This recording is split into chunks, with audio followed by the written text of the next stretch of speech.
Michel Porté, bonjour. Bonjour. Et merci de nous accueillir ici à la chapelle Saint-Michel.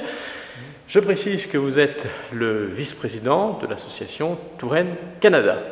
Oui, le président, le Dr Jacques Lansac, c'est lui qui aurait dû faire cette présentation, mais il est actuellement en Russie. Alors, cette chapelle, elle est située en plein centre-ville de Tours, très exactement à l'angle de la rue du Petit-Pré et de la rue des Ursulines, oui. Donc à quelques pas de la cathédrale.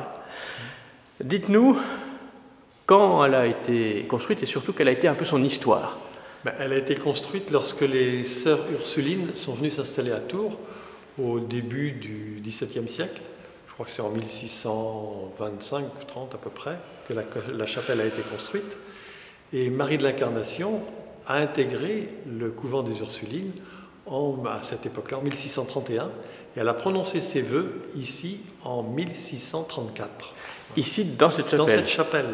Et cette chapelle est restée la chapelle des Sœurs pendant encore une trentaine d'années, avant que ne soit construit le grand couvent des Ursulines, qui est aujourd'hui le Conservatoire national régional de musique. L'histoire de cette chapelle a été assez mouvementée. Oui. Ça n'a pas toujours été une chapelle? Absolument. Loin de là? Non. Ce fut une chapelle, ce fut un dépotoir pendant longtemps. Et puis, heureusement, au début en 1960 et quelques, les Canadiens ont été vraiment meurtris de voir comment était traitée cette chapelle, alors que pour eux, Marie de l'Incarnation, c'est une des mères du Canada, c'est une des fondatrices du Canada, c'est l'un des 3 personnages les plus célèbres du Canada, et du Québec en particulier. Donc, Monseigneur Baumier, qui était l'évêque de Québec à ce moment-là, a rassemblé des fonds, et ils ont proposé à la ville de Tours, qui était propriétaire, de restaurer la chapelle. La ville de Tours, à ce moment-là, la municipalité, a pris conscience de l'importance de cette chapelle comme lieu de mémoire, comme lieu historique de mémoire pour la ville de Tours elle-même, et a accepté et a favorisé la création d'une association qui est devenue Touraine Canada et qui a été un petit peu le lien entre la société civile, la ville de Tours, qui est toujours propriétaire de la chapelle, et puis tous ceux qui veulent rendre mémoire à Marie de l'Incarnation. Que peut-on y voir? Dites-nous.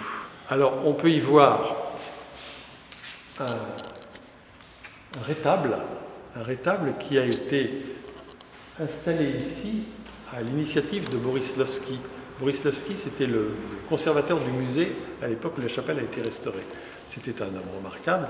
Et il a découvert chez un brocanteur ce magnifique rétable qui est de l'époque, il est du début du XVIIe siècle. Il est donc en plein dans la chapelle, il est parfaitement à sa place. Et puis il y a un certain nombre de tableaux qui sont la propriété les uns de Touraine Canada, les autres du musée de Tours, et qui sont entreposés ici. Voilà. Mais la plupart sont de propriété de Touraine Canada. Ils sont des dons qui ont été faits au fur et à mesure de notre histoire.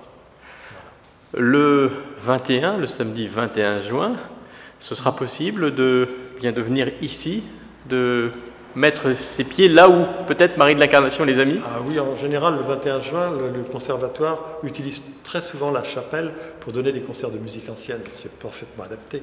Et je suppose que le 21, ce sera...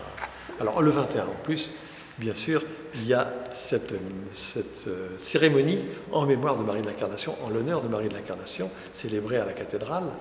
Et je pense qu'une procession partira de la chapelle avec des reliques de Marie de l'Incarnation pour se diriger vers la cathédrale où la messe aura lieu, je crois, à 18h30. 18h30, merci. Merci beaucoup, Michel Porté.